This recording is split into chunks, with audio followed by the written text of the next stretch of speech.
அன்பானவர்களே, அன்பு வணக்கங்கள். இந்த கோயிலெல்லாம் சிவன் பார்வதி திருக்கல்யாணம்னு ஒன்று நடத்துவாங்க.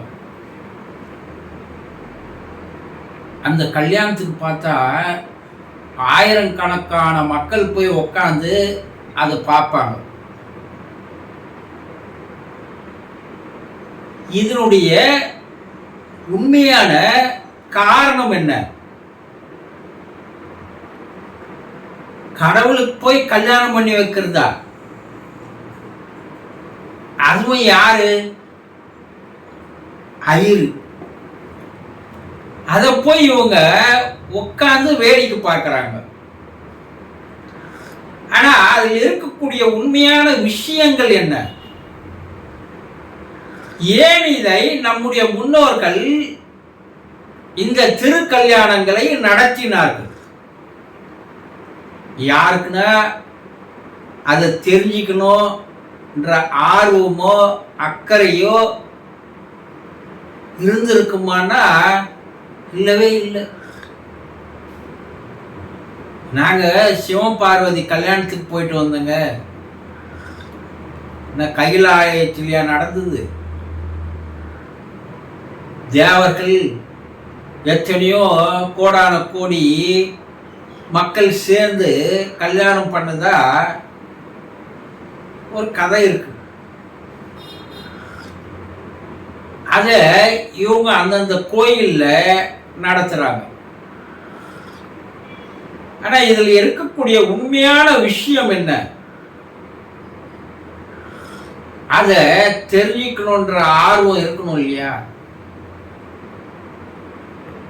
யோகங்கள்ல ஒரு யோகம் இருக்கிறது. இந்த ராகங்கள் 16ன்னு சொல்லுவாங்க இல்லையா? அது போல யோகங்களிலும் 16 வகையான யோகத்திற்கு மேல் இருக்கிறது. சரி, இந்த யோகங்கள் எல்லாம் எதற்காக முனிவர்களால், ரிஷிகளால், யோகிகளால், சித்தர்களால் கண்டுபிடிக்கப்பட்டது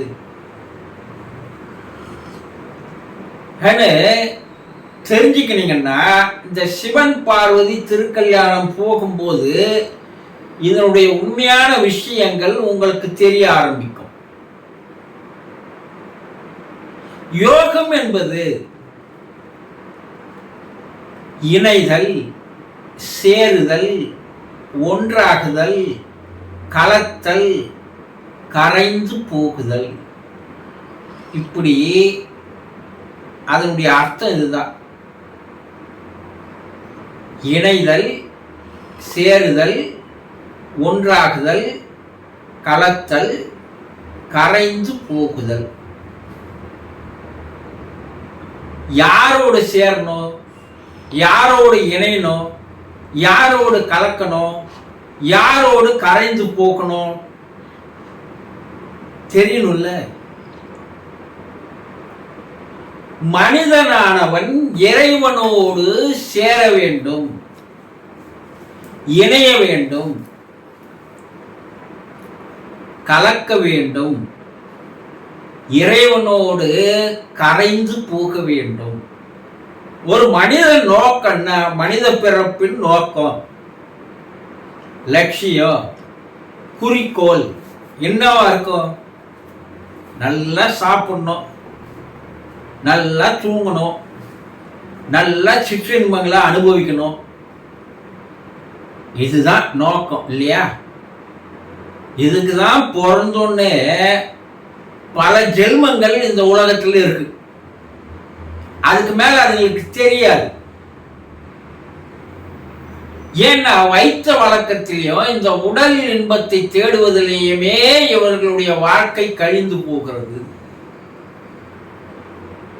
அப்போ இறைவன் யாருன்னு கூட தெரிஞ்சுக்கிட்டுல ஒரு அக்கறையோ ஆர்வமோ இவங்களுக்கு கிடையாது. ஏன்னா இவன் நாக்குக்கு அடிமைப்பட்டுட்டான், மனசுக்கு அடிமை ஆயிட்டான், உடல் இன்பத்திற்கு அடிமையாயிட்டான். அதனால இவர்களுக்கு அதற்கு மேல் சிந்திப்பதோ எண்ணுவதோ தெரியவே தெரியாது. சித்தர்கள் என்ன சொல்றாங்க, இந்த பிறப்பினுடைய சக்கரம் எங்கே தொடங்கியதோ அது ஒரு வட்டம் முடிந்து கடைசியாக அங்கேயே வந்து முடிய வேண்டும், சேர வேண்டும். இந்த பூமாராங்னு ஒரு கருவி இருக்கும் அந்த காலத்துல. அது பார்த்தீங்கன்னா ஒரு சட்டத்தினுடைய ஷேப்ல இருக்கும். ஒரு முக்கோணம் மாதிரி, நீண்ட முக்கோணம் மாதிரி ஒரு வளைவா இருக்கும். அத அக்கால மன்னர்கள் அதை விசிறி அடிச்சாங்கன்னா எதிராளியுடைய கழுத்தை போய் கட் பண்ணிட்டு மறுபடியும் சுழண்டு சுழண்டு மறுபடியும் அவங்க கையிலேயே வந்துடும். புறப்பட்ட இடத்துக்கே மறுபடியும் அவன் கையிலேயே வரும். இந்த விஷ்ணு திருமால் கையில் இருக்கிற அந்த விஷ்ணு சக்கரமானது அவர் அனுப்புனார்னா எதிராளி கழுத்தை அறுத்துட்டு மறுபடியும் அது வந்து அவர் கையில வந்துடும் சொல்லுவாங்க. இதெல்லாம் கதை. அது போல நம்ம எங்க இருந்து வந்தோம், யார்கிட்ட இருந்து வந்தோம், நம்முடைய ஆரம்ப துவக்கம் எது, நம்முடைய ஆதி மூலம் எது, இதெல்லாம் தெரிஞ்சுக்கிறதுல ஆர்வமோ அக்கறையோ இப்ப கிடையவே கிடையாது. ஏன்னா நம்மை சுற்றி பல சிற்றின்பங்கள் நம்மளை அடிமையாக்கி கொண்டிருக்கிறது. சிந்திப்பதே இல்லை, சிந்திக்க செய்வ விடுவதும் இல்லை. அப்போ இறைவன் நம்மை படைத்தான்னு சொல்றோம் இல்லையா, இறைவன் கிட்ட இருந்து தான் நம்ம வந்தோம். மறுபடியும் அந்த இறைவன் கிட்ட தான் போய் சேரணும். அப்படி சேருவதற்கு பெயர் தான் முக்தி, மோட்சம், விடுதலை, வீடு பேறு, சொர்க்கம், சிவனடி, சிவகதி, இறைவனுள் ஐக்கியமாதல். எவ்வளவு பேர் பாருங்க. ஆனா நம்ம என்ன பண்றோம், பத்திரிக்கையில மோட்சம் அடைந்தார், சிவ பதவி அடைந்தார், சிவலோகம் சென்றார், இறைவனடி சேர்ந்தார், ஆண்டவனுள் ஐக்கியமானார். எவனும் போக மாட்டான், எவனும் சேர மாட்டான், எவனும் கலக்க மாட்டான். ஒரு பெருமை, செத்துட்டவன் அவன் நிலைமைக்கு அவனுக்கு தான் தெரியும். இவன் என்ன பண்ணுவான், இறைவனடி சேர்ந்தார், சிவலோக பதவி அடைந்தார், பத்திரிகையில் போட்டுக்கிட்டு. ஆனா எந்த மனிதனும் போய் இறைவனோடு சேர்வதும் இல்லை, கலப்பதும் இல்லை. ஏன்னா அவனுக்கு ஒரு தடையாக இருப்பது அவனுடைய கர்மா என்று சொல்லக்கூடிய ஒன்றுதான் தடையா இருக்கு. எல்லா சிற்றின்பத்தையே, தேக இன்பத்தையே, நாவு இன்பத்தையே அனுபவித்தவன், மனதை தெரிந்து கொள்ளாதவன், அவன் கணக்கில்லா கடனை வாங்கி கொள்கிறான். இந்த கடன் இருக்கிற வரைக்கும் அவன் யாருக்கிட்ட போய் சேர முடியாது, இறைவனோட போய் சேர முடியாது. இதையெல்லாம் பல ஆண்டு காலம் யோசித்து சிந்தனை செய்த சித்தர்கள் அப்போ இறைவன் கிட்ட போய் சேருவதற்கு ஒரு மார்க்கத்தை கண்டுபிடித்தார்கள். அது மார்க்கங்கள் 4. மார்க்கம்னா வழி. பக்தி மார்க்கம், கர்ம மார்க்கம், யோக மார்க்கம், ஞான மார்க்கம். இந்த 4 வழியில யார் இதை பின்பற்றுகிறார்களோ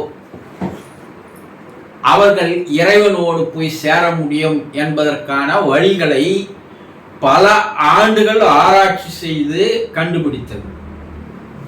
இதுல பெரும்பாலான மக்கள், 100க்கு ஒரு 85-80% மக்கள் பக்தி மார்க்கத்திலேயே இருந்து விடுகிறார். இது ஆரம்ப பாடம். எல்கேஜி, யூகேஜி, 1வது, இது ஆரம்ப பாடம். இந்த ஆரம்ப பாடத்திலேயே பல பிறவைகளை எடுக்கிறார். அதுக்கு மேல அவனால முயற்சி பண்ணி வர முடியல. கொஞ்சம் முயற்சி பண்ணி வந்தான்னா கர்ம மார்க்கத்துக்கு வரான். விவேகானந்தர், அன்னை தெரேசா போன்றவர்கள் கர்ம மார்க்கத்துக்கு வராங்க. அதுல இன்னும் கொஞ்சம் முயற்சி பண்ணவங்க யோக தியான மார்க்கத்திற்கு வருகிறார்கள். இது என்னன்னா, கர்ம மார்க்கம் என்றது உயர்நிலை பள்ளி, தியான யோக மார்க்கம் என்பது கல்லூரி, ஞான மார்க்கம் என்பது பல்கலைக்கழகம். இந்த நிலைக்கு வரும்போதுதான் அவன் தன்னை கடன் இல்லாத ஒரு நில் பேலன்ஸ்ல அவன் மாற்றிக்கொள்கிறான். அப்ப அவன் இறந்தால்னா அவன் போய் என்ன ஆகிறான், இறைவனோடு சேர்கிறான். இந்த மார்க்கங்கள்ல யோக மார்க்கங்கள்னு பல முறைகளை வச்சாங்க. 16க்கும் மேற்பட்ட மார்க்கங்கள் இருக்கு. அதுல கடைசியா சொல்லக்கூடிய மார்க்கங்கள் தான் சிவன் சக்தி ஐக்கிய யோகம். இது சரிசம யோகம்னு சொல்லுவாங்க. இந்த சிவனும் சக்தி எங்கேயோ இல்லப்பா, அவன் ஏதோ கைலாலயத்தில் இருக்கிற மாதிரி ஒரு கற்பனை, ஒரு கதை. இறைவனுக்கு ரூபம் கிடையாது, உருவம் கிடையாது. ஆனா பக்தி மார்க்கத்தில் இருக்கிற வரைக்கும் அதை ஏத்துக்க முடியாது, ஏத்துக்கிறதுக்கு மன இடம் கொடுக்காது. ஞான மார்க்கத்துக்கு வரும்போது தான் இறைவன் எல்லா இடத்துலையும் இருக்கிறான், நீக்கு மரம் நிறைந்து இருக்கிறான், அவன் இல்லாத இடமே இல்லை, அவன் தான் உலகத்தினுடைய எல்லை. அப்பதான் தெரியுது அவன் அங்கு மட்டும் இல்லை, உங்கள் உள்ளேயும் இருக்கிறான், 2 நிலையில் இருக்கிறான். அது என்னன்னா, சிவமாகவும் இருக்கிறான், சக்தியாகவும் இருக்கிறான். உங்க உடம்புல தான் இருக்கிறான், சிவனும் உங்க சக்தியில் தான் இருக்கு, உங்க உடம்புல தான் இருக்கு, சக்தியும் உங்க உடம்புல தான் இருக்கு. இப்ப இந்த சிவன் சக்தியை யோக முறையில் நீங்கள் சேர்த்து திருமணம் செய்வது உங்களுக்குள்ளேயே தான் நடக்கணுமே தவிர வெளியே அல்ல. இந்த திருக்கல்யாணம் நடத்துறது உங்களுக்குள்ள இருக்கிற சிவனும் சக்தியும் சேர்க்கை இணைக்கிறதுக்கு உண்டான ஒரு பாடமாக நீங்க எடுத்துக்கணும்ன்றதுனால்தான் பக்தியில் மிக உயரங்களில் செல்பவர்கள் அதை புரிந்து கொண்டு இந்த நிகழ்வுகளை ஏற்படுத்தினார்கள். கடவுளுக்கு போய் நம்ம கல்யாணம் பண்ண முடியுமா? நம்மனா அவ்வளவு பெரிய ஆளா? இல்ல, அப்படி கல்யாணம் பண்றவன்லாம் யோகியனா? அவன் கடவுளை கூட பெரிய ஆளா?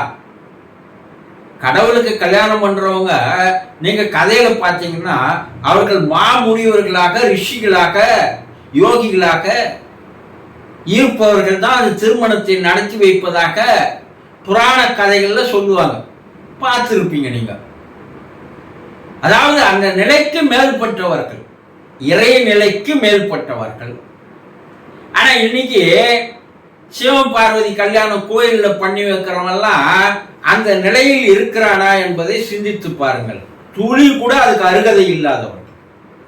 ஆனா அதை விட்டுடுங்க, அதனுடைய தாத்பரியம் என்னன்னா, நீங்க வெளியே பார்ப்பதை உள்ளே நிகழ்ச்சி காட்ட வேண்டும் என்பதுதான் அதனுடைய உண்மையான கருத்து. உங்களுக்குள்ளேயே சிவனும் இருக்கிறார், உங்களுக்குள்ளேயே சக்தி இருக்கிறது. இந்த சிவன் என்பவன் கைலாய மலையில் இருக்கிறதா சொல்லுவாங்கல்ல, சிகரத்தில் அமர்ந்திருக்கிறான்னு. அது எங்கேயோ இல்ல, உங்களுடைய தலை உச்சியான சிகரத்தில் அந்த சிவன் அமர்ந்திருக்கிறான். உங்களுடைய கீழ்நிலையில், முதுகுத்தண்டு கீழ்நிலையில அந்த சக்தியானது, ஆற்றலானது வாழைப்பெண் என்று சொல்வார்கள் சித்தர்கள். அதை அருமையா அழகா வாழைப்பெண், அந்த வாழையினுடைய ஒவ்வொரு மனிதனுடைய வாளுக்கு கீழே இருக்கிற அந்த பெண்ணானவள், அந்த சக்தியை நீங்க கொண்டு வந்து சிவனோடு சேர்க்கும் போதுதான் அந்த ஐக்கியமானது, இணைதலானது நடைபெறுகிறது. அதுதான் ஒரு யோகத்தினுடைய உச்சநிலை. மனிதன் செய்ய வேண்டிய, இந்த பிறப்பில் செய்ய வேண்டிய ஒரு உயர்ந்த செயல் காரியம் இருக்குதுன்னா அதுதான்.